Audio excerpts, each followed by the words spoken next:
With renewed competition in the form of the completely redone Camry and Accord, the family sedan segment is certainly hot right now. Hyundai doesn't want you to forget about the company's well-received Sonata, which is why they've completely overhauled the vehicle for 2018.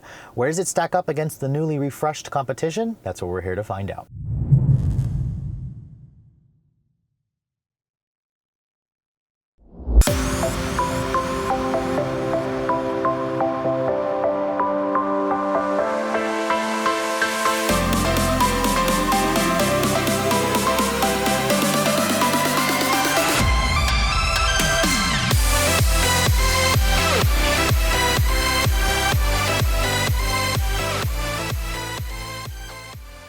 Even though a Hyundai Sonata may not be the first family sedan you think of when it comes to this segment, this is without a doubt a very important model for Hyundai. The company consistently sells about 200,000 Sonatas every year, with them peaking about at nearly 250,000 back in 2011. Now, this car has been around in the States for quite some time now. We've seen the nameplate since 1985. This current generation is the 7th generation. If you guys remember, I showed you guys pretty heavy overhauls or thorough videos of the car back in 2015. And 3 model years later, the company's decided to give the Sonata a pretty significant refresh. You can see the exterior styling is the first thing you're going to notice. The front end has these reshaped, slimmer, sleeker looking headlights with LED daytime running lights as a standard on the SEL trims and up.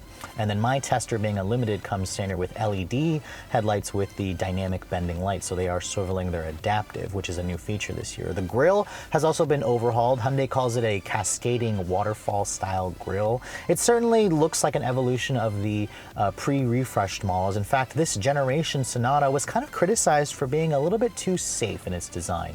The previous generation really introduced Hyundai's fluidic sculpture design language, and this one just really hasn't caught on as much as the style leader, especially with new competition from the redone Camry and Accord now kind of taking that place as the most stylish offerings in the segment. Now you can see my Tester comes standard with these 17-inch alloy wheels. All Sonata trims will come with alloy wheels starting at 16-inch for the base SE trims, 17s for an SEL for a Sport, and then the 2.0Ts will come with an 18-inch wheel design, which to me, these wheels look a little bit plain Jane, if I'm being honest. Even the Sport trim doesn't come with its own unique set of wheels, just these are the same 17-inch wheels you get on that trim, which look a little bit too small. The entire profile of the Sonata hasn't really changed. This is right smack in the middle in terms of all the other competitors size-wise. It rides on a 110-inch wheelbase, about 191 inches long, seriously about the same size as your neighbor's Camry and Accord. Now out back, the taillights have also been redone. They're LED taillights on this particular one, and it looks a lot like the current Elantra. I'm not sure if that's a good thing or a bad thing. The old Sonata had a little bit more of a distinctive taillight design for me, and you could also get quad outlet exhaust when you guys went for that 2.0T turbo engine, and Hyundai's gotten rid of the quad exhaust. The up-level engines now will just have a dual exhaust system in addition to what the Sport gives you. My limited 2.4 Tester with the standard engine only has a single outlet chrome exhaust. It just, to me, looks a little bit like they've played it safe. For this generation, they wanted to make the styling a little bit more distinctive. I kind of think they've regressed a little bit. I also don't like the fact that they've gotten rid of the panoramic sunroof that the old one had. Hyundai got rid of that in the interest of reducing weight and increasing the fuel mileage. Instead, we just have a standard size sunroof, but that was one of the deciding, or the factors about the Sonata that just differentiated it from its competitors, and now it seems like it blends into the crowd a little bit too much, especially with the design. One element about the rear that I like is the cleverly hidden rear trunk release, where it's kind of right there in the middle of the Hyundai H emblem, which I think is a cool design touch. But other than that, the design of the 2018 model to me doesn't really stir many emotions. It doesn't really give me too much in terms of a distinction from a lot of its competitors. As you approach your Hyundai Sonata, you'll notice that my Tester has the company's smart key access system with push button start. It's that new interesting brown key fob. You get this push button start access if you guys go for an SEL trims and up. All the other trims will just have remote keyless entry, but when you approach the Sonata, just keep the key fob in your pocket. There's a button on the door handle here. Push it. That locks the door for you. To unlock the door, there's no sensor on the back of the handle. You actually have to touch the door handle again. the button and it'll unlock the door for you. Now, looking at the interior of my tester, you can see Hyundai's also made some slight updates in going with the updates they made to the outside. The steering wheel is all new. It's a 3-spoke design. You'll get a flat bottom on the sport trims and such. The seats, they look pretty much identical. I'm not really a fan of the gray interior color that my tester has, but the Limited gun gives you this really interesting looking fake wood grain, which does look actually pretty nice. But when you step inside the Sonata, you can see it has the same easy step in height you expect in the family sedan segment. It's really nice, good view out of the front. It's got a really nice opening, so it's kind of easy to get in and out of this vehicle. And then when you shut the door, it sounds nice and solid. This vehicle is all new for 2015. I don't really expect anything less. Now, as I said, it has push button start, so all you have to do is put your foot on the brake and push this button here to fire up the engine. Now you can see the gauges pretty much look identical. If you guys go for the sport trim, you'll have kind of a sport themed gauges where they're like red accents in the needles and in some of the lighting. And this is the standard engine. This is the 2.4 liter direct injection 4-cylinder with 185 horsepower. Now, looking at the rest of this interior, you can see it hasn't really changed too much. The basic dash design pretty much stays intact. You have a new bezel around the head unit here. This is the 8-inch Hyundai Blue Link telematics system, which is an upgrade from the 7-inch that you get on some of the other trims. This is part of the ultimate package that my tester has. Now, the door panels, they are soft touch on the upper portion here where you'd rest your elbows. There's 2-person memory. There's an aluminum accented door handle. Down here it is leather padded, but it's not stitched, but it's a pretty nice overall interior or door panel materials. Now the windows are one-touch automatic up and down for both driver. Some competitors give you one touch for all 4, so that's something to keep in mind. My tester also has kind of like a 10-way power adjustable seat, which is also really nice with a 2-person memory. They're also heated and cooled. Now looking at the rest of the dash design, the materials are pretty much solid. It's all soft touch right here on the upper portion. This right here, however, is hard touch plastic. It's a different piece.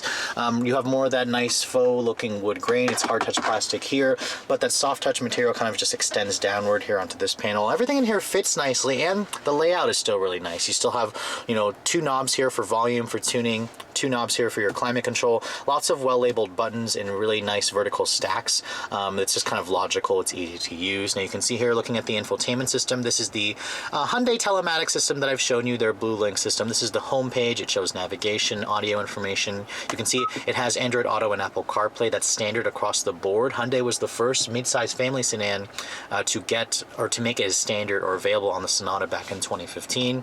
Going to the standard interface, I've shown you this interface before. The navigation system isn't anything super special. It gets the job done. The way you input a destination is relatively easy, and also the touch response is pretty good. Down here, I really like the shortcut buttons, so you can just push that. It'll go back to your radio information. You can see the touch response is good. You have all your usual sources, Sirius XM, satellite radio, AM, FM, Bluetooth, HD radio, all that stuff. You have Pandora as well. The rest of the interface here, if you push this button here, that is your favorites button. It's automatically set to go to the Apple CarPlay function, which is nice. If you want, just pretty much go there and you can get back to the home page here. The interface, the layout, I'm okay with. The screen is starting to look a little bit on the small side. I do think the new Accord's infotainment system is better than this, although I do prefer this over what Toyota is using in the Camry just because it has Apple CarPlay and Android Auto. Now when you put the vehicle into reverse, you do have a backup camera. It's a pretty basic backup camera. It has trajectory. It doesn't have the 360 views like some of the competitors, but it pretty much gets the job done. My tester also doesn't have any, or it does have parking sensors, but it's only on this limited trim.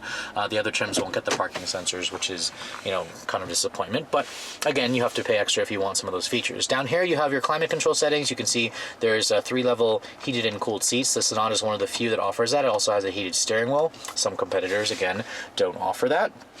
Down here, there is a wireless charging pad for your phones that are compatible. If you guys have the new iPhone, it'll work as well. And it'll basically light up right there whenever this is activated. This is part of the ultimate package that my tester has. You can see it has USB, a 12-volt. This controls the 6-speed automatic transmission. I like the fact that it's traditional shifter. Hyundai does not offer a manual on this car. It does offer a manual shift mode, no paddles on the wheel, and it has adjustable drive modes. You can choose between Eco, Sport, and then Comfort. For the majority of my drive, obviously, so I'm going to show it to you guys in like sport mode. Down here you can see there's more buttons here for your parking sensors. This vehicle does have an electronic parking brake with an auto hold feature. And I like the storage in here. It's relatively good. The center console here doesn't slide forward or adjust, but it doesn't really need to. It's at a good location. It has decent storage in there. This armrest here is a little slightly padded, could be a little bit softer. The glove compartment is also a pretty good size. It's not lined with felt, but it is damped. It gives you a little bit more storage. My tester has a standard size sunroof. Hyundai has gotten rid of the pano sunroof, as I said, which is kind of a disappointment, but they wanted to kind of reduce the cost, maybe even make the fuel economy and the weight down. So it's kind of sad that it doesn't have that anymore, as this did was one of the few vehicles that offered it. But overall, I think the interior of the new Sonata, while it's definitely still competitive, to me, it just kind of is a little bit on the vanilla side, just like the exterior. There's nothing about it that really stands out. It has everything you pretty much need. And then, some things that you don't necessarily need, but you may want. But overall, it's going to be, you're going to get in this and you're going to know how to pretty much use everything and not really have too much to fuss about. The rear seat of the Sonata is also pretty class competitive. If you're actually looking at the numbers, Hyundai rates this at around 35.5 inches of legroom, which is actually like 5 less than what you get on the new Accord. But luckily, it still has a pretty large opening. There's good space there. This is where I have the seat to drive. Now, stepping back here, you can see the previous generation, you had to duck your head a lot. This new one, they've kind of fixed that a little bit with the less swoopy styling, but when you shut the door, it sounds pretty much like the front seats, the front doors. They're nice and solid. The materials back here actually have carried through. This is soft touch with more of that wood. It's also soft touch here. This little manual sunshade is part of the ultimate package that my tester has, which is nice. Not all the competitors offer that. Now, one thing I'm not seeing back here are heated rear seats. I'm surprised by that. Especially when you can get it on an Elantra. A lot of its competitors are offering heated rear seats. Hyundai only gives you one map pocket. At least there are, dual vents back here. And then there's a nice little armrest here that folds down with some cup holders, and then the seats themselves, they fold down 60/40. The trunk capacity of the Sonata is also pretty large. What you're looking at is around 15.5 cubic feet of space.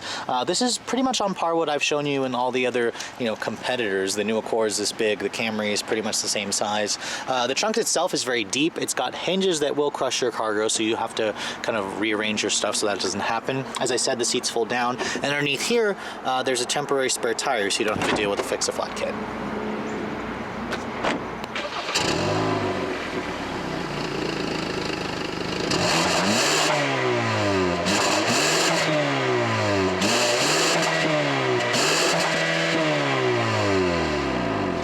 Underneath the hood of my tester, I'm sad to report that Hyundai hasn't made any changes to the base engine. This is still the 2.4-liter GDI gasoline direct injection 4-cylinder with their variable valve timing.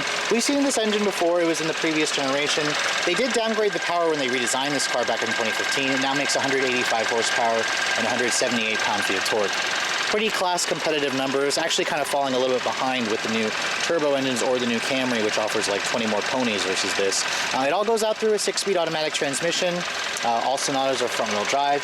Fuel economy for this one is rated at 25 in the city, 35 on the highway. Pretty good numbers, although it's been surpassed by the new Camry and the new Accord and the Mazda 6 as well. If you guys want more power, Hyundai offers 2 different 4-cylinders. There's also a 1.6-liter turbocharged engine. That's part of the Sonata Eco. That makes like 175 horsepower and a little bit more torque, 195 pound-feet of torque. That's made through a 7-speed dual clutch, which will give you the best gas mileage. That one gets closer to 40 mpg. The 2-liter turbo is what replaced the V6 in the 5th generation Sonata. That still makes 245 horsepower and 260 pound-feet of torque. That's made it to a new 8-speed automatic, so I'll have to show you guys that combination later, since that is a new transmission. But this car weighs roughly around 3,200 pounds. Let's get it out on the road and see how it all performs. So I became pretty familiar with this generation Sonata when it first came out. I showed you guys reviews of the 4-cylinder 2.4, the Eco, and of course the 2.0T. This generation hasn't really gotten as many rave reviews as the 6th generation model, and there's a reason. Hyundai kind of played it a little bit more safe with this new one. So for 2018, I haven't driven the refreshed one. This isn't necessarily the model I wanted to show you guys, but it is the more volume selling one. Let's get out on the road and see how it actually all feels.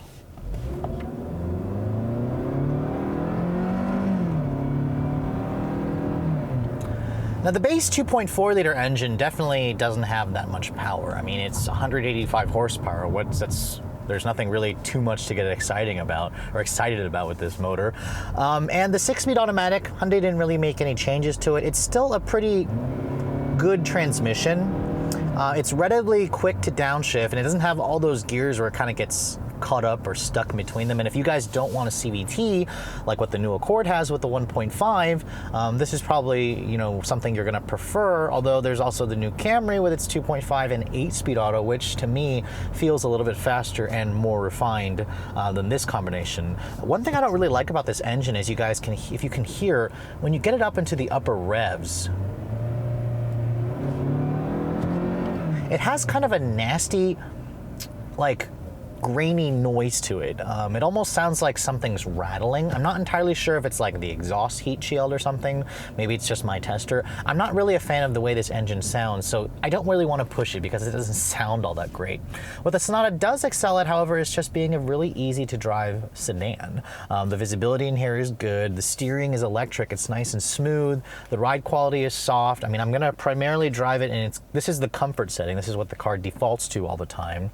Which honestly, it's a family sedan. It doesn't have any paddle shifters. It's not the sport model. I wouldn't really bother putting it into sport mode, but if you did want to, you push this button here, it goes to eco first, and then it switches over to an orange color for sport. And the only thing I'm really noticing is the steering gets a little heavier. It kind of just substitutes road feel or effort for road feel, which isn't really what I'd like. I mean, it's still secure, it's fine, but there's definitely competitors that are sportier. The new Accord comes to mind, the new Camry comes to mind, the Mazda 6 comes to mind. This is kind of just a middle of the ground, kind of like what Toyota the old Camry kind of used to feel like. This is how the Sonata feels. Visibility in here is also great. You have, you know, a great view out of the front, good view out of the sides and the back. Hyundai did make blind spot monitoring with rear cross traffic alert as standard across the board, even on basic trims. That's actually a class exclusive. Everyone else forces you to pay extra, even though like Toyota and Honda, for example, make their adaptive cruise control, Honda Sensing or TSSP as standard. Hyundai makes the blind spot as standard, which you have to, again, get a high trim or pay out extra for the blind spot. However, if you guys want adaptive cruise control with stop and go and automatic braking and lane keep, Hyundai only limits you to 3 trims. You have to go to an SEL with a tech package, or you have to get the limited with the ultimate package, or get a fully loaded 2.0T limited, which includes it. That ultimate package is part of like a $3,000 option that includes a lot of other niceties. So Hyundai's kind of taking a different route on its own, where they're making the blind spot a standard, which is good tech. That's what people really want. But if you want adaptive cruise, you're limited to 3 trims and you have to pay extra for it versus some of the competitors. The seats on my tester are also relatively comfortable. They don't really have too much in terms of aggressive bolstering, which is pretty much what I expected. This is a family sedan. But you know, the steering, for how numb it is, it's, you know, fast enough. This car changes directions fine. The chassis itself feels really good, and the ride quality is also great because we're on 17-inch wheels with some nice fat sidewalls.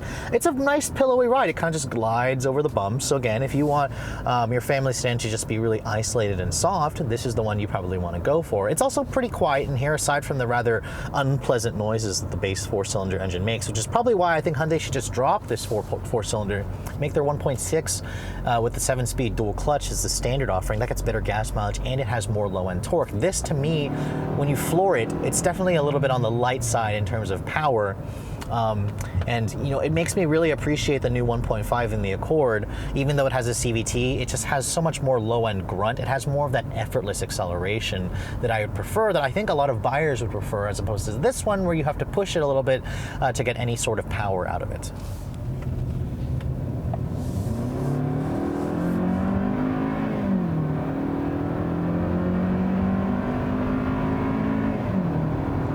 Now, if you're patient enough, this car should get to 60 in around 8.5 seconds. Again, about a half second slower than a lot of its competitors, maybe even a full second slower than the new turbocharged 1.5 Accord. But, you know, if speed's not really a big priority for people in this segment, like seriously, 95% of you end up choosing the base engine in any family sedan. The turbo engines or the V6 engines really are kind of a really small take rate. So again, this is going to satisfy most of you. The enthusiasts, you're kind of going to just drive this and be like, it feels like a rental car. It feels like just a car that I'm going to drive to and from work. And it's going to be comfortable. It's got a good tech in it. It gets decent gas mileage. Now, my tester, I've only been averaging around 23 miles per gallon in mostly city driving with my foot to the floor, which is kind of disappointing. It's a little bit below the EPA city numbers. However, on the highway, I did get it up to about 33 miles per gallon. So it's not bad. Again, a lot of the newer competitors are approaching 40 mpg. Now, I need to still test a new Camry and Accord on a longer term basis to see if I can actually get close to that 40 mpg, but I should be getting one of those soon enough to test. But I mean, overall, this Sonata to me is a fine family sedan. It just doesn't really have much that stands out other than a really great warranty, other than the fact that it's a little bit less expensive than its competitors. But let's talk about a little bit about the price. This car starts at just a hair over $22,000, like $50 over 22 grand. That makes it a little bit cheaper than a Accord or a Camry, the new ones, which started like $1,500 higher. Keep in mind that a Mazda 6 starts around this price as well with a manual, and the Volkswagen Passat's around this price, and the Ford Fusion's around this price as well. The Sonata represents a pretty good value, as you know, they do give you a lot of features for your money. Now, most of you are probably gonna, step up to the sport trim. That's like an extra $1,500. The sport trim gives you, leather wrapped steering wheel, a sunroof. It gives you the push button start. It gives you a power driver's seat. It gives you a different finish. It makes it look a little bit sportier with a dual exhaust. That one's literally like around $24,500. That's not really a bad value, although you could get a sport version of the Accord or an SE Camry for the same money. So again, it's a little bit more of a harder pick for me to choose this. Now, my tester being the limited starts $2 grand higher than the sport. It starts at around $27,200. You get the leather, you get the LED headlights with the dynamic bending light, you get memory seats, you get upgraded head unit, the sunroof, the push button start, this and the heated and cooled seats. This trim, has most of the features that I kind of expect in today's family sedans, and then plus another $3 grand for the ultimate trim, which adds, the radar adaptive cruise control, infinity sound, navigation with the 8-inch head unit, the rear power sunshades, the BlueLink telematics. All in, my testers is just a smidge over $31,000. Not bad. It's honestly a really good price. Keep in mind, like a 4-cylinder EXL Accord is going to be around the same price, and Camry's actually gotten a little bit more expensive since they redesigned it. So, you're going to be spending around $30,000 for something like this. Now, if you guys want the 2.0T engines, it's basically another $2 grand on top of the, the trims. You can either get the 2.0T in sport or limited trims, and all out, this car will top out at around $32,500, which again is cheaper than its competitors. A fully loaded Accord is $36,000. A fully loaded Camry with the V6 and that two-tone roof and the red leather, that can actually touch 38 grand. So Hyundai really has that strong value quotient, and you get most of the features, if not the standout, styling or like the gotta have it factor of the, the newer competitors. But if that's okay with you, you may want to actually, put this 2018 Sonata at the top of your list. But anyways, I hope you guys have enjoyed my full overview on this 2018 Hyundai Sonata Limited. If you're in the market for a family sedan, you can make sure and put this one on your list. Just know that some of the competitors, they definitely give you a little bit more reasons why you may want to choose them. But if you're also looking to see the latest cars I'm testing, make sure you follow me on Instagram at Redline_reviews. Like us on Facebook, and if you haven't done so, please subscribe to the Redline Reviews YouTube channel for all the latest reviews. Thanks so much for watching, guys. I'll catch you all in the next video.